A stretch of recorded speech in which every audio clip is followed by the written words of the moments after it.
신명기서 2장 16절에서 37절까지의 말씀. 좀 내용이 깁니다만 우리가 뜻을 생각하면서 우리 한 절씩 교독하도록 하겠습니다. 신명기 16장에서 마지막 절인 37절까지입니다. 모든 군인이 사망하여 백성 중에서 멸망한 후에 내가 오늘 모압 변경 아르를 지나리니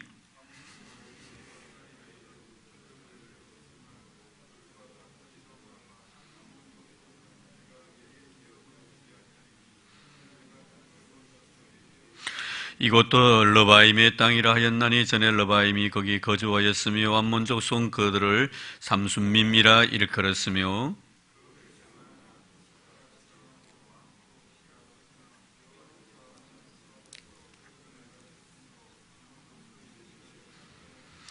마치 세일이 거주한 에서 자손 앞에 호리 사람을 멸하신과 같으니 그들이 호리 사람을 쫓아내고 대신하여 오늘까지 거기에 거주하였으며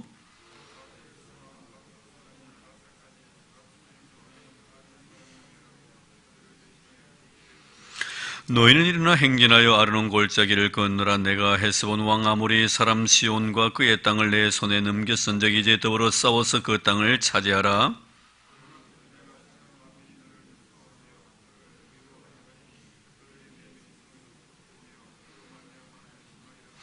내가 그대 못 광야에서 헤스본 왕 시온에게 사자를 보내어 평화의 말로 이르기를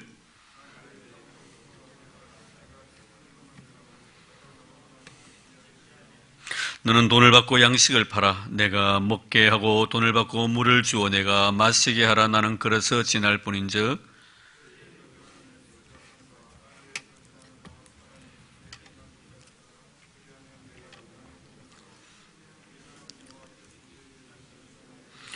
헤스본 시온이 우리가 통과하기를 허락하지 아니하였으니 이는 내 하나님 여호와께서 그를 내 손에 넘기시려고 그의 성품을 완강하게 하셨고 그의 마음을 완고하게 하셨음이 오늘날과 같으니라.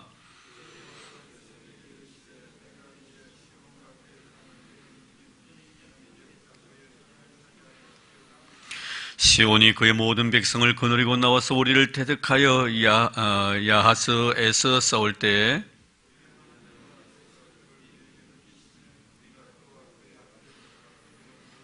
그때 우리가 그의 모든 성읍을 점령하고 그의 각 성읍을 그 남녀와 유아와 함께 하나도 남기지 아니하고 진멸하였고 36절 37절 같이 봉독하겠습니다. 우리 하나님 여호와께서 그 모든 땅을 우리에게 넘겨주심으로 아르논 골짜기 가장자리에 있는 아로엘과 골짜기 가운데 있는 성읍으로부터 길라까지 우리가 모든 높은 성을 정림하지 못한 것이 하나도 없었으나 오직 암몬 족속의 땅 야복 강가와 산지에 있는 성읍들과 우리 하나님 여호와께서 우리가 가기를 금하신 모든 곳은 내가 가까이 하지 못하였느니라. 아멘. 오늘 본 말씀도 지난 시간에 이어서 모세의 고별 설교가 되겠습니다. 여전히 모세는 오늘 말씀도 이스라엘 백성들이 과거 광야 40년 동안의 삶을 해고한 그런 내용의 말씀이지요.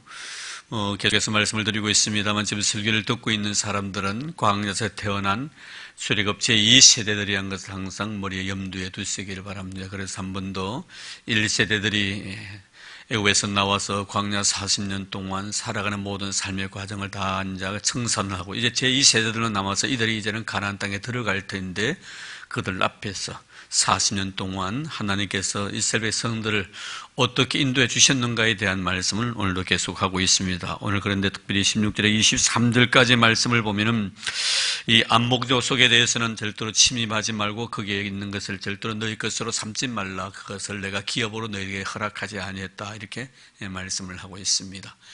가져서는 안 될 것을 분명히 지시하고 있는 내용이죠. 이 암몬 족속 너무나 잘 아시다시피 이 암몬 족속은 이스라엘과 가장 가까운 혈통입니다.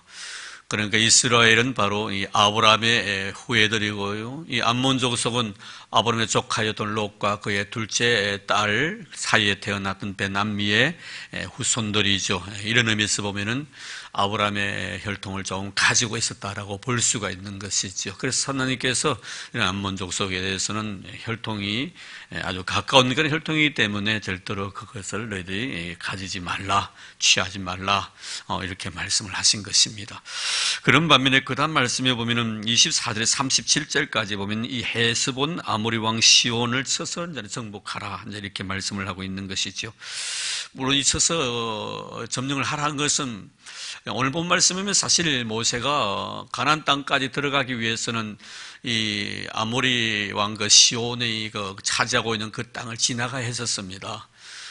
처음에 화친을 맺고 화평한 마음으로 평화를 서로 주고받으면서 우리가 하나님께 약속해 주신 땅 가나안 땅까지 들어가기 위해서는 당신들의 땅을 조금 지나가야 되겠는데 좀 지나갈 수 없겠냐고 이랬더니 이 시온이 어떻게 합니까? 그것을 거절해 버립니다.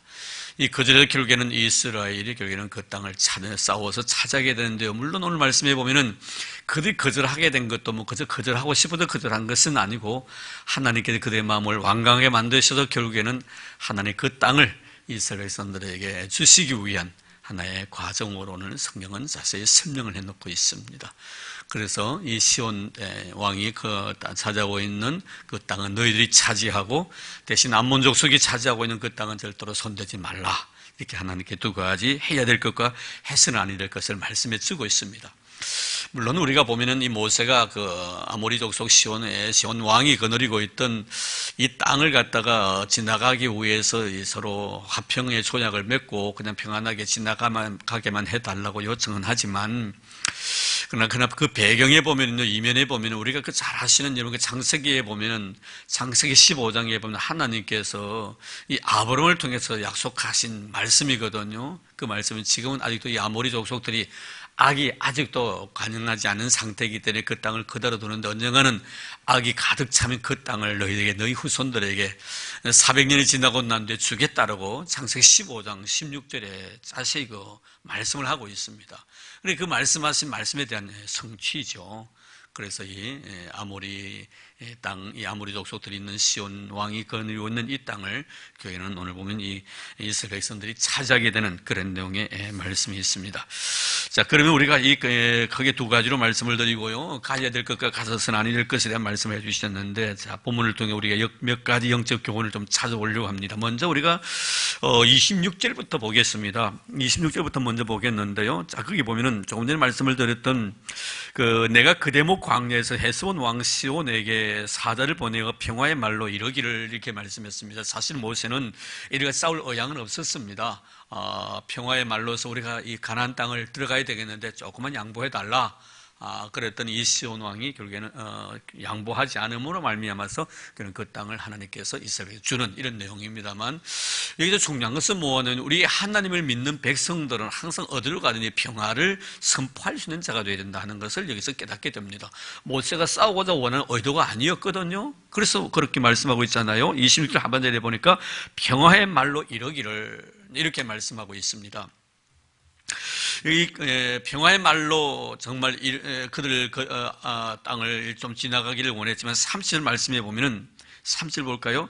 헤스본 왕 시온이 우리가 통과하기를 허락하지 아니했다. 결국에는 이 시온은요 통과하기를 거절했다는 것은 싸움을 걸어오는 거예요.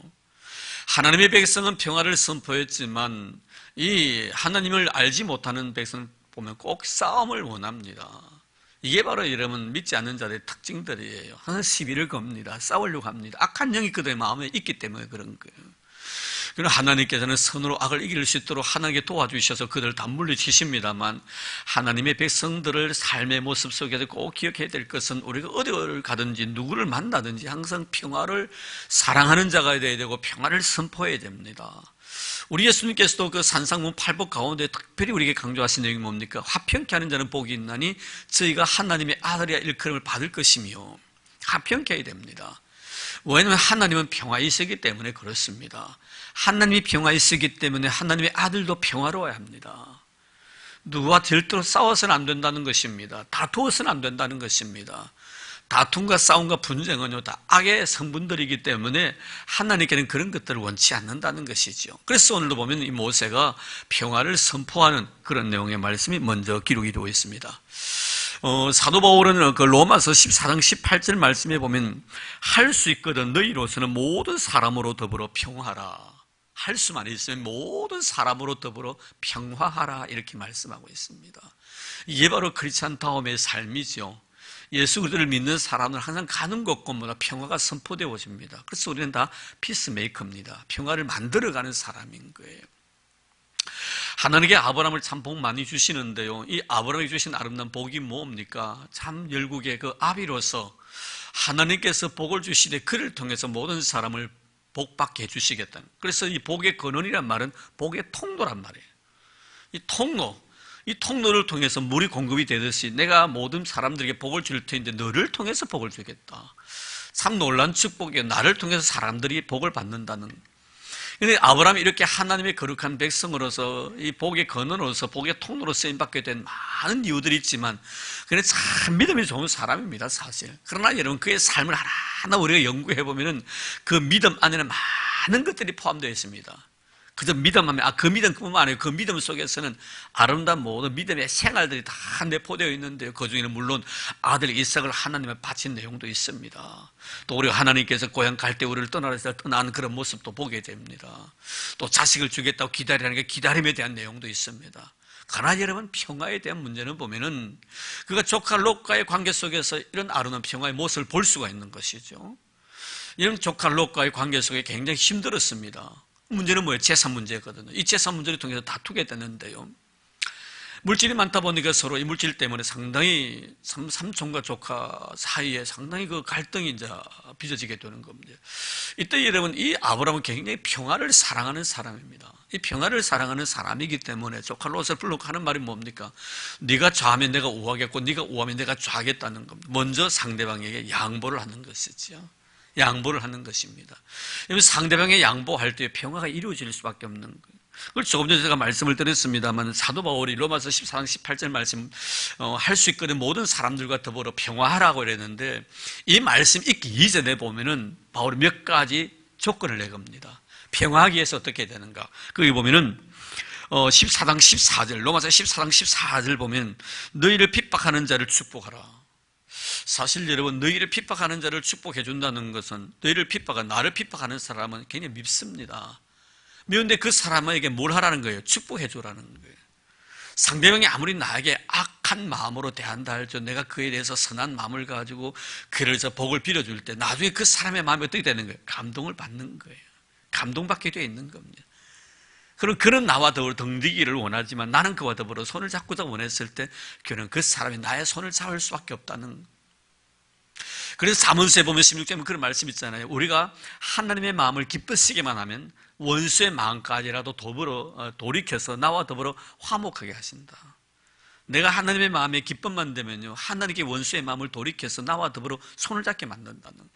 그래서 여기 보면은 너희를 핍박하는 자를 위하여 축복하라. 이 말씀은 뭐예요? 하나님이 기뻐하시는 삶이거든요. 나를 핍박한다고 해가지고 내가 그를 미워하면 그건 하나님이 원치 않는 마음이란 말이에요. 그가 나를 아무리 핍박해도 내가 그를 축복해 줄 때 그것이 바로 하나님이 원하시는 마음이니까 하나님이 결국에는 그 마음을 돌이켜서 나와 더불어 화목하게 만들어 주시는 거예요. 그리고 두 번째는 뭐예요? 서로 마음을 같이 하여 높은 데 마음을 두지 말라. 도리어 낮은 데 서라. 왜 내가 다투게 됩니까? 내 마음이 높기 때문에 그런 거예요. 그래서 내가 내 마음이 높기 때문에 상대방이 내 자신의 자존심을 조금만 건드리면 기분이 나쁜 거예요. 근데 내가 내 마음을 낮추면요, 상대방이 내 자신의 자존심을 건드린다 할지라도요, 그가 내보고 하는 말이 뭡니까? 참 못된 사람이라고 이야기할 수가 있을 것입니다. 그럼 내가 내 마음이 낮아지면 어떻습니까? 당신이 나에 대해서 못됐다고 생각하는 그것보다 나는 더 못된 사람입니다. 근데 그 정도 나에게 생각해 주시니 참 고맙습니다. 이렇게 되는 거예요. 그래서 다 싸우면 안 되는 거예요. 당신이 나에게 못된 사람이라 해도 나는 못된 사람이 아닌데 왜 나보고 당신이 못된 사람이냐고 하니까 문제가 생기는 거예요. 내가 낮은 데 재보면요, 그 사람이 나에게 아무리 비판을 해도요, 나는 당신의 비판받을 그보다 더 많은 비판을 받아야 되는데 그것밖에 안 됩니까? 라고 하는 거예요. 우리 한경림 목사님들 존경의 그 대상 아닙니까? 아무리 훌륭하게 목회를 하더라도요, 다 사람의 마음에 기쁨이 되는 것은 아니거든요. 이 한경희 목사님 얼마나 훌륭한 목사님이십니까? 근데 어느 날 그 교회 한 분이 목사님의 단점을 10가지를 다 적어 왔다라. 목사님을 갖다 이렇게 만나고 싶었어. 그래, 목사님이 왜 왔냐니까 사실 여차해서 내가 목사님 좀 만나고 싶다고. 목회에 대해서. 그래서 이 목사님에게 글을 쓴 것을 딱 제시하십니다. 목사님, 내가 10가지를 적어 왔다고. 그러니까 목사님께서 나중에 그 소리를 다 들으시고 하시는 말씀이 고맙다고. 내가 부족한 게 그것밖에 안 되더냐고. 나는 생각할 때 그것보다 더 많은 것 같은데 그것밖에 안 되더냐고. 고맙다고. 이런 뭐예요? 그럼 상대가 안 되는 거예요. 나는 항상 나한테 쳐다보면 상대방이 나에게 부족함이 많다고 생각하는 그것보다 더 부족함이 많은 사람을 인정해버리면요, 절대로 여러분 다툼이 일어날 수가 없는. 그래서 사도 바울이 뭐라고 말합니까? 델수만에서 모든 사람들과 이 평화하라고 말씀하기 이전에 먼저는 너를 핍박하는 자를 위해서 축복해주고, 두 번째는 네 마음을 낮은 데 상하게 하라, 이렇게 말씀합니다. 그리고 세 번째는 뭐냐면 악으로 악을 갚지 말라. 악으로 악을 갚지 말라. 이런 악으로 갚지 말라는, 상대방이 나에게 욕하면 나도 욕해서는 안 된다는, 그런 절대로 평화로울 수가 없는 거예요. 지금 요즘 여러분 입북한 문제 때문에 상당히 신경이 곤두서고 있습니다만 앞으로 어떻게 꼭 럭비 공처럼요 어려워질지 모릅니다. 사실 저 사람들요 악으로 갚는 니 죽고 내 죽자 하는 식인데 앞으로 어떻게 될지 하나님 어떻게 사실인지 모르겠지만 절대로는 악을 악으로 봐서는 안 됩니다. 악으로 악을 갚으면 둘 다 죽는 거예요. 평화할 수가 없는 거예요. 그래서 사도 바울이 뭐랍니까? 악을 절대로 악을 갚아서는 안 된다. 네가 욕을 할지라도 그것을 내 마음에 선으로 받아들이고 그것에 대해서 내가 축복해주고 오히려 복을 빌어주는 이런 마음을 가야 된다. 그리고 마지막에 보면 이렇게 말합니다. 모든 사람 앞에서 선한 일을 도모하라. 모든 사람 앞에서 선한 일을 도모하라. 그리고 난 뒤에 모든 사람들과 더불어 될 수만 있으면 화평하라, 이렇게 말씀을 합니다. 참 이런 것을 바라보면 우리가 평화한다는 건, 너와 나의 관계 속에 화평한다는 것은요 그저 내가 화평한다고 해가지고 화평되어지는 것이 아니라, 나를 핍박하는 자가 있으면 그를 축복해 줘야 되고, 내 마음을 항상 낮춰야 되고, 악을 악으로 갚아서는 안 되고요, 그리고 선한 일을 도모해 나가는 이런 마음이 있어야만이 평화가 이루어진다는, 이 평화를 이룬다는 것은 바로 하나님 백성다움의 삶의 모습이기 때문에 오늘도 모세는 이 시온왕 앞에 가가지고 평화의 말을 하는 거예요. 우리도 항상 누구를 만날지도 평화할 수 있는 이런 자가 되어야 됩니다. 그런데 히브리서에 보면요 엄청난 충격적인 말씀을 우리에게 합니다. 이 충격적인 말씀은 뭐냐면은 히브리 12장 14절 말씀에 보면은 꼭 기억해 주시기 바랍니다. 히브리서 12장 14절인데요. 모든 사람으로 더불어 화평함과 거룩함을 쫓아라. 이것이 없이는 아무도 주를 보지 못하리라. 여러분, 주를 보지 못한다는 말씀 뭐예요? 우리 어디 가야 주를 봅니까? 천국 가야 주님 봅니다. 그렇지 않습니까, 여러분? 우리가 구원을 받아야만이 주님을 얼굴을 봅니다. 이런 막연하게 나는 그저 믿음 생활 잘하니까 뭐 나중에 죽어도 주님 얼굴 보겠지. 우리는 말씀대로 살아가야 됩니다. 말씀이 뭐라고 말합니까? 화평함과 거룩함을 쫓지 않냐면요 주를 보지 못하리라 했습니다. 너와 나의 관계가 화목하게 되어지지 않으면요 주님 못 봅니다. 주님이 이 세상 오신 십자가를 지신 목적이 뭡니까? 십자가는요 하나님과 나의 관계를 화평하게 만들기 위한 겁니다. 주님을 통해서만이 하나님을 볼 수가 있는 거예요. 너와 나의 관계를 갖다 화목의 관계를 만들기 위해서 십자가를 지신 거예요. 하나님과 나의 관계 막힌 담 물으시고 너와 나의 관계 속에서 막힌 모든 담들을 허물으시기 위해서 십자가 지셨거든요. 그럼 내가 너와 나의 관계가 화평하지 못한다면 십자가가 나와는 아무 관련이 없다는 거예요. 십자가가 나와 관련이 없으면 우리가 어떻게 하나님의 얼굴을 뵐 수가 있겠느냐? 우리 주님의 얼굴을 어떻게 알인할 수가 있겠느냐? 그래서 히브리서 기자는 말씀하는 거예요. 화평함과 거룩함을 쫓지 않으면 주의 얼굴을 뵙지 못하리라. 이런 화평하기를 바랍니다. 평하기를 바랍니다. 그래야만 우리가 주님의 얼굴을 뵐 수 있다니까요. 그 다음에 우리가 두 번째로 생각해 볼 수 있는 것은 우리가 하나님의 뜻을 알고 행하면 항상 우리가 승리한다 하는 것을 우리가 본문을 통해 발견하게 되는데요. 자, 33절, 34절입니다. 우리 하나님 여호와께서 그를 우리에게 넘기심에 우리가 그와 그의 아들들과 그의 모든 백성을 쳤고 그때 우리가 그의 모든 성읍을 점령하고 그의 각 성읍을 그 남녀와 유아와 함께 하나도 남기지 아니하고 진멸하였다. 자, 여기 바로 헤스본 왕 시온입니다. 이 아모리, 이 헤스본 왕 시온, 사실 화평을 갖다가 선언하고 선포하고 그 땅을 지나가게 해달라고 했더니 이 시온이요 싸움을 걸러온 거예요. 그래서 성경이 뭐라고 말씀합니까? 왜 모세가 이스라엘 백성들을 거느리고 그 땅을 지나가려고 했더니 시온이 지나가지 못하도록 싸움을 걸었는가? 이것도 다 하나님의 섭리적으로 이루어진 사건이다. 그의 마음을 완악하게 만들고 완강하게 만들어서 결국에는 하나님께서 이 땅을 이스라엘 백성을 주기 위해서 그랬다는 거예요. 모세는 그것을 지금 이야기하고 있는 거예요. 하나님의 섭리입니다. 하나님의 뜻이 이곳에 있는 거예요. 우리가 하나님의 뜻에 순종하면요, 꼭 하나님께서는 우리의 모든 인생의 삶 속에 승리하도록 그 인생의 길을 인도해 주시는 거예요. 이런 아모리 왕 이 시온, 지금 이 싸움을 걸어오는데요, 왜 싸움을 걸어왔겠습니까? 만약에 그들이 이스라엘보다 힘이 약했더라면 절대로 싸움을 걸어오지 않았을 것입니다. 판단했을 거예요. 우리가 싸워도 승산이 있다고 말입니다. 생각했을 거예요. 그래서 승리하고 난 뒤에 그들을 자신들의 노예로 만들고 싶은 생각이 있었을 겁니다.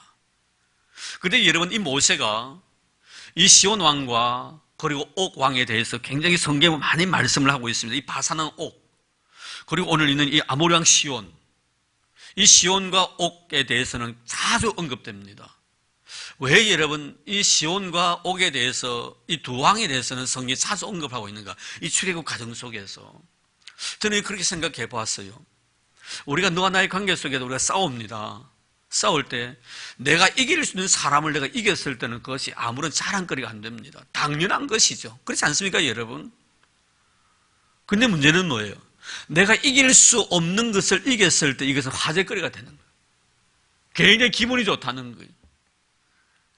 그러니까 여러분, 이 옥과 시온 왕에 대해서 이 모세가 싸워서 승리한 것에 대해서는 출애굽에도 자주 거론되고요, 오늘도 거론이 되고 있습니다.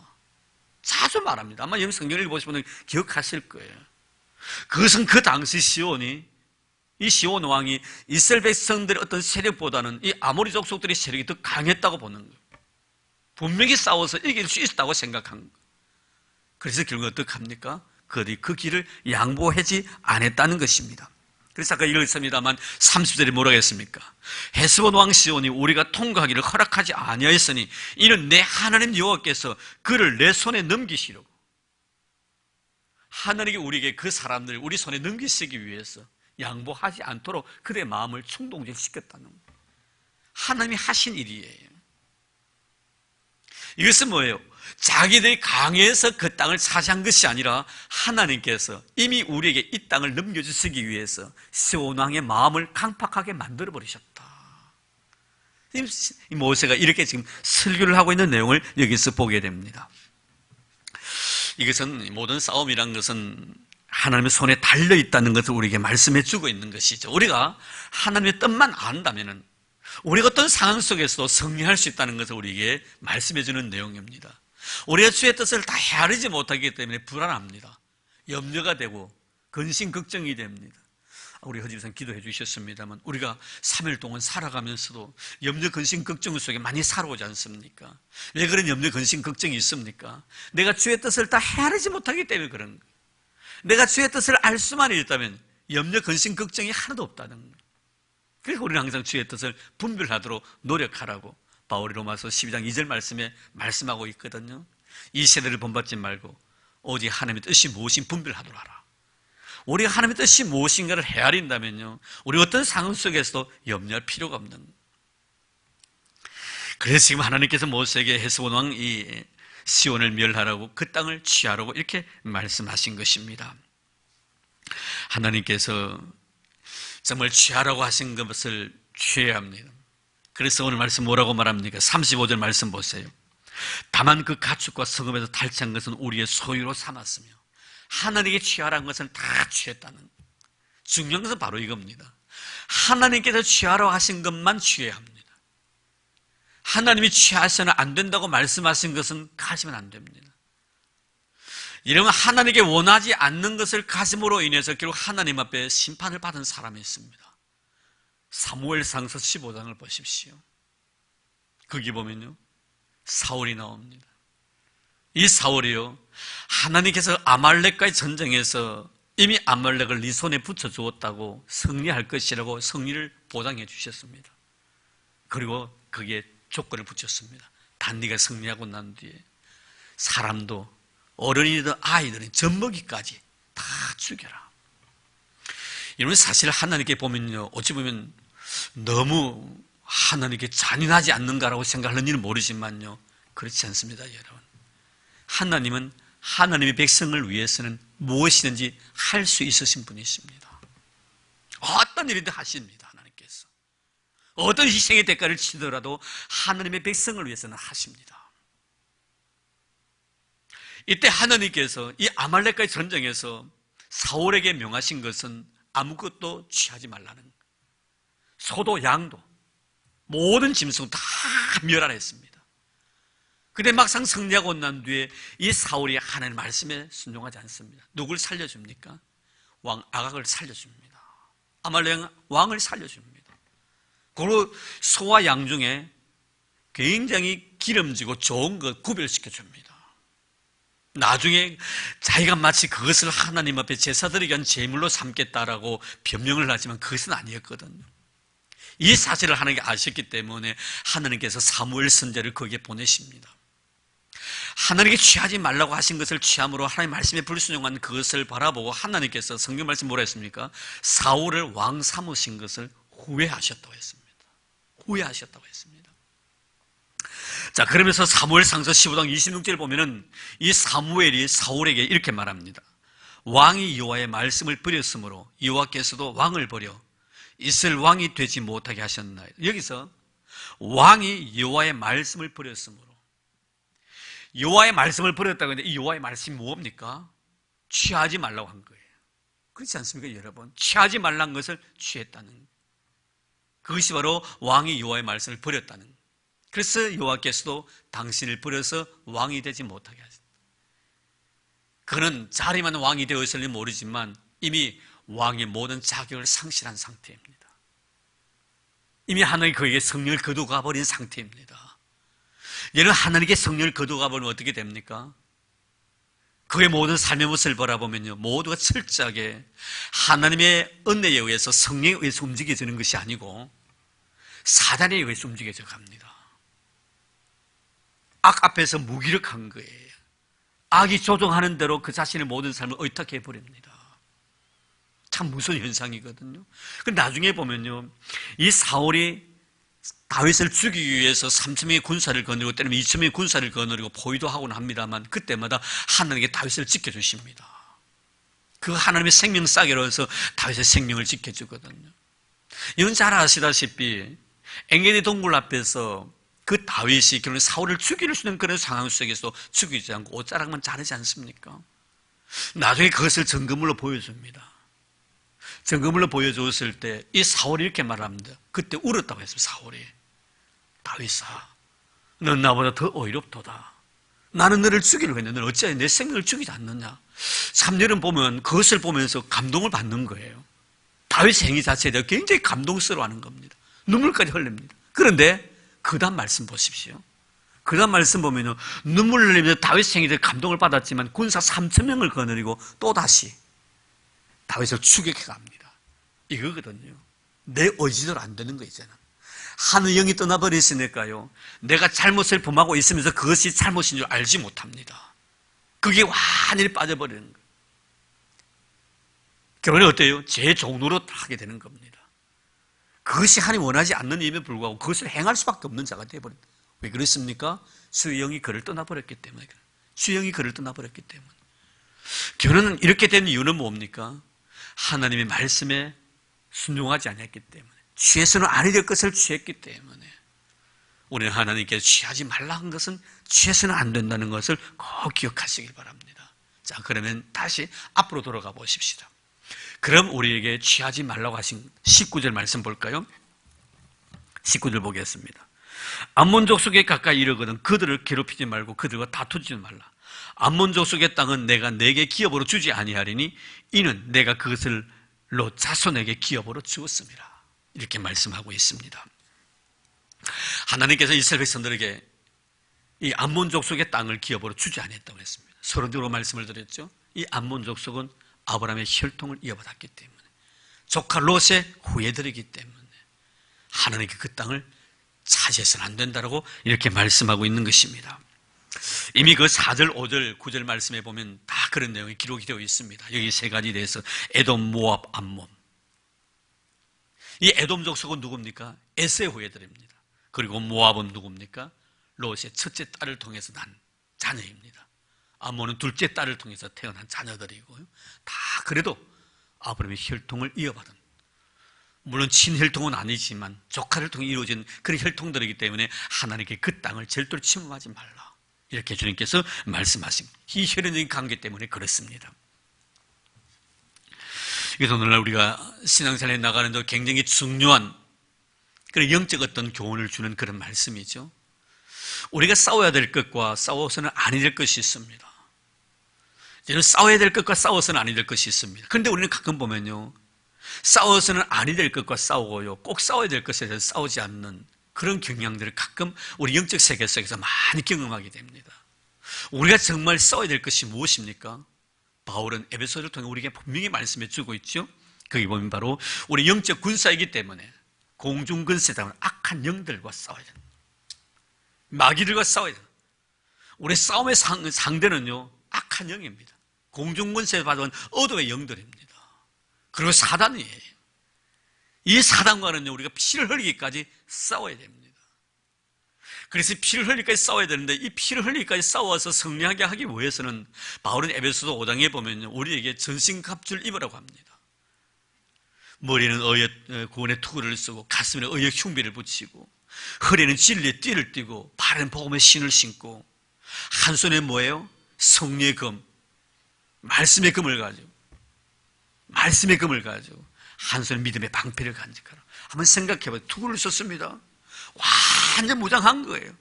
칼 들고 방패 들고요. 적군이 아무리 나를 향하여 공격해 오더라도 헛점을 보이지 아니할 정도로 완벽하게 무장하라는 거예요. 그래야만 우리가 승리할 수가 있다는 것이죠. 사람은 누구든지 아킬레스건이 있거든요. 이것이 절대로 그들에게 약점이 보여져서는 안 된다.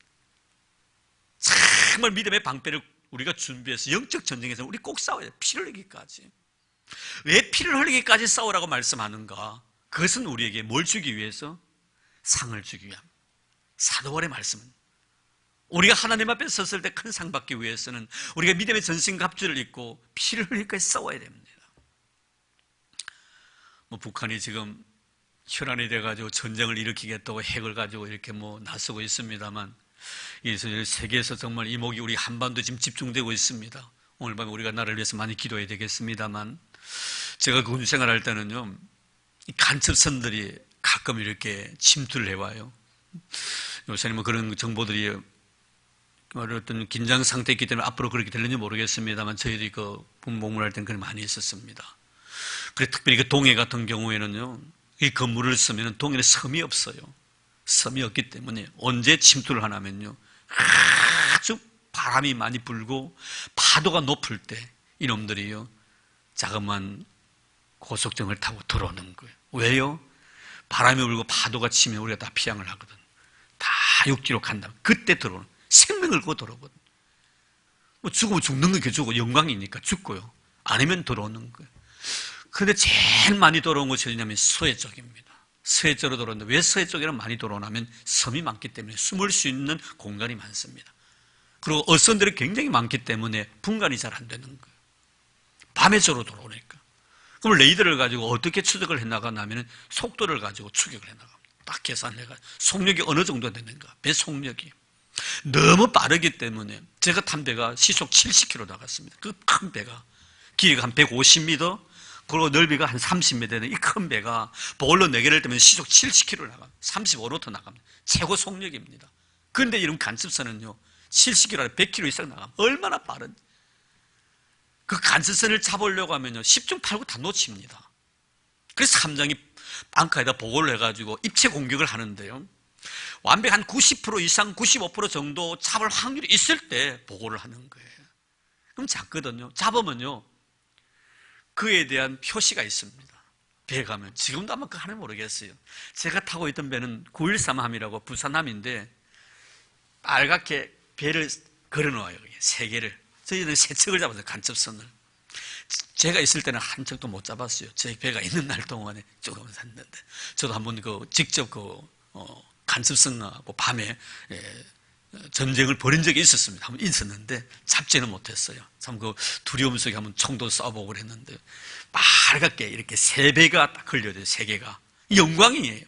제일 많이 잡은 배가 어떠면 911함이라고 충무함입니다. 아주 유명한 배인데 이제는 그 배들이 다 폐선이 됐습니다. 오래돼서.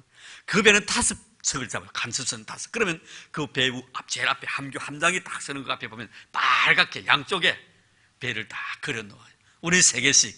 그 911함은 5개. 영광스럽죠. 가면 전부 다 부러워합니다. 야, 간첩선 잡았다고. 싸움에 피를 흘리기까지 싸우면서 적을 무너뜨렸으니까 그 영광의 표시를 주는 거예요.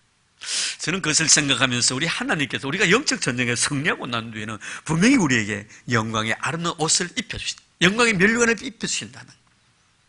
여러분, 그렇습니다. 우리가 싸워야 될 것은 뭡니까, 여러분? 어둠의 권세를 잡은 자, 공중 권세를 잡은 자, 이 사단과의 싸움에서 우리는 승리해야 된다는 거예요. 여러분, 이거 싸워야 됩니다. 우리는. 사단은 뭐예요, 여러분? 교회를 파괴하기 위한 거거든요. 성도들과 이간질을 시켜서 성도의 관계를 악화시키기 위한 것이 바로 사단의 전략입니다. 누누이 강조합니다만 사단의 원래 목적은 뭐예요? 바로 쇠기라는 거예요. 너와 나의 관계를 이간질시키는 거예요. 말 한마디를 가지고 이간질시키는 것이 바로 사단입니다. 아주 명수입니다. 신천지가, 우리 신천지 이 이단자들이 바로 누굽니까? 사단의 사주를 받는 사람이거든요. 이만희가 지금 자기 자신 재림주라고 합니다. 예수를 믿어야 구원을 얻는 것이 아니고 자기를 믿어야 구원을 얻는다고 가르칩니다. 이런 놀랍습니다. 어떻게 사람이 그렇게 될 수가 있을까? 사단에게 사주를 받으면 그렇게 될 수밖에 없는 거예요. 그들의 특징이 뭡니까? 교회 와가지고 교인들끼리 이간질 시키는 거예요. 목회자와 교인들끼리 이간질 시키는 겁니다. 신앙생활 잘하는 사람들 마음속에 들어가가지고요, 목회자에 대한 원망과 불평불만을 가지게 만들고, 교회에 대해서 원망과 불평불만을 가지게 하고, 성도들끼리 불평불만을 만들게 만듭니다. 이게 바로 사단의 전략이에요. 우리는 사단과 싸워야 됩니다. 교회는 뭐예요? 예수에게 피로 값주고 사신 교회이기 때문에 이제 주님께서 피를 흘리시고 이 교회를 사셨으니 우리는 어떻게 해야 됩니까? 피를 흘리기까지 이 교회를 사셔야 돼요. 사단과의 싸움을 승리하기 위해서. 그럽니다, 여러분. 저는요, 우리 교회 신천지 간 사람도 있습니다. 갔다고 해서 절대로 안심하지 마십시오. 언젠가는 또다시 신천지를 이 교회에 심어 놓습니다. 신천지를 심어 놓습니다. 절대로 방심하면 안 됩니다. 누구든지요, 어느 곳에 가서 성경문을 하자라고 꿰일 겁니다. 가까운 사람일수록. 자도 유혹받지 마십시오, 여러분. 14만 4천 명 자기들만 구원받는다는 거. 참 무섭습니다. 지금까지 우리 믿음의 선조들이 피를 흘리면서 이 교회를 지켜왔는데 그 사람들은 다 구원받지 못하고 자기를 신봉하는 사람, 이만희만 믿는 사람, 그 사람만이 구원을 받는다고 가르칩니다. 얼마나 무섭습니까? 근데 그 속에 말려 들어간다는 거예요. 사단의 영이 그 속에 들어가면요, 거부할 수가 없는 거예요. 우리는 항상 성령이 내 마음속에 들어와서 이런 공중권세 잡은 악한 영과에 싸워서 우리는 승리해야 될 줄 믿습니다. 우리의 싸움의 대상은 누구라고요? 사단이에요. 공중권세 잡은 악한 사단, 어둠의 권세들입니다. 그럼 우리가 정말 싸워서는 안 해질 것은 누굽니까? 우리 성도들이에요. 믿음의 형제 자매들이에요. 저에게 피로 값주고 살 믿음의 형제 자매들끼리 싸우면 되겠습니까, 여러분? 아닙니다. 우리는 깊이 생각해야 합니다. 사람이 무엇을 좋아하는가를 알아야 합니다. 오늘 분명히 말씀해 주고 있습니다. 우리 믿음으로 사는 성도들에게 있어서 싸워야 될 대상은 누구이며 싸워서는 안 될 대상이 누구인가를 잘 우리가 분별할 줄 아는 자가 되어야 합니다.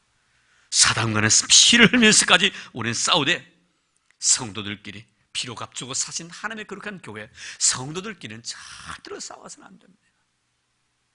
아몬 족속들은 절대로 싸우지 말라. 그러나 시온 왕이 차지하고 있는 그 땅은 싸워서 빼앗아라. 저는 이렇게 말씀하고 있는 것입니다. 이제 저는 말씀을 맺으려고 합니다. 오늘 말씀을 통하여 다시 한번 우리가 하나님께서 주신 것 외에는 절대로 탐을 내지 말아야 된다는 것을 깨닫게 됩니다.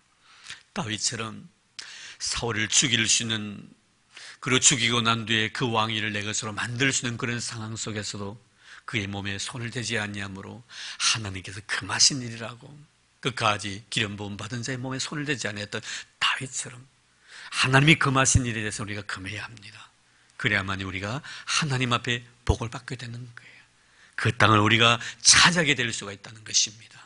뿐만 아니라 우리가 절대로 하나님께서 차지하라고 하신 것, 가지라고 하신 것에 대해서는 우리는 가져야 합니다. 무엇입니까, 여러분?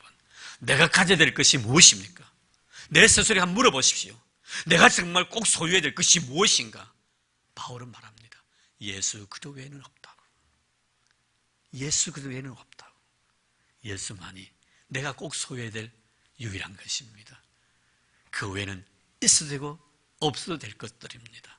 그리고 사단의 영역은 절대로 있어서는 안 될 영역입니다.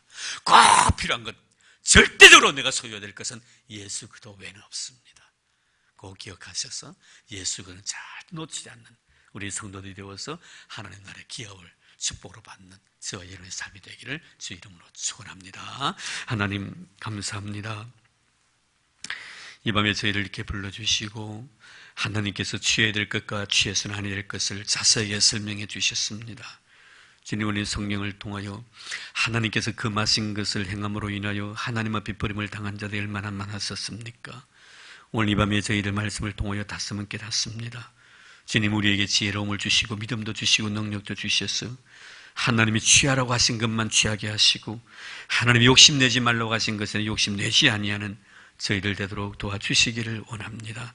그래서 우리가 잘못된 삶을 살아왔다면 이날 밤에 우리가 회개하고 주여 우리가 본인의 자세로 돌아올 수 있는 저희들 되게 도와주옵소서. 그렇지 않은 평화를 도모하는 사람들입니다. 어느 누구와도 갈등이 없기를 바랍니다. 하나님과 나의 관계도 갈등이 없기를 바랍니다. 주 안에 다 해결안 받는 죄를 되게 도와주시기를 원합니다. 화평함과 거룩함을 쫓지 않는다면 어느 누구도 주를 뵙지 못하리라 말씀하셨습니다. 주님, 너와 나의 관계가 평화로워지기를 원합니다. 화평의 관계를 나아갈 수 있는 죄를 다 되도록 주님 도와주시기를 원합니다. 하나님 아버지, 주님의 승리를 안다면 어느 누구인들 승리하지 못할 자가 없다고 말씀해 주셨사오니 오늘도 고요히 주님 무릎 꿇고 하나님이 나를 향하신 그 뜻이 무엇인가를 발견할 수 있는 저희를 되도록 도와주시기를 원합니다. 또 하나님, 오늘 마지막으로 우리에게 주신 귀한 말씀을 생각해 봅니다. 주님, 취해서는 아니 될 것에 대해서 분명히 말씀한 동시에 꼭 취해야 될 것은 취하라고까지 말씀해 주셨습니다. 하나님, 정말 우리에게 은혜 베풀어 주셔서 항상 이 말씀이 내 마음속에 기억되어지게 주님 도와주시옵시고, 이제 우리가 싸워야 될 대상은 공중권세 잡은 악한 사단입니다. 어둠의 권세들입니다. 그러나 우리가 싸워서는 아니 될 것은 우리 믿음의 형제 자매들 관계입니다. 주님, 교회와 교회끼리 절대로 다투어서는 안 됩니다. 싸워서는 안 됩니다. 성령이 하나 되게 하신 것을 힘써 지켜나가는 우리 교회가 되도록 축복해 주옵소서. 그래 하나님의 선하신 뜻을 이루어낼 수 있는 신실한 우리 성교회가 되도록 축복해 주옵소서. 이날 밤 우리에게 말씀 주심을 감사드리옵고 살아계시며 말씀이신 예수님 이름으로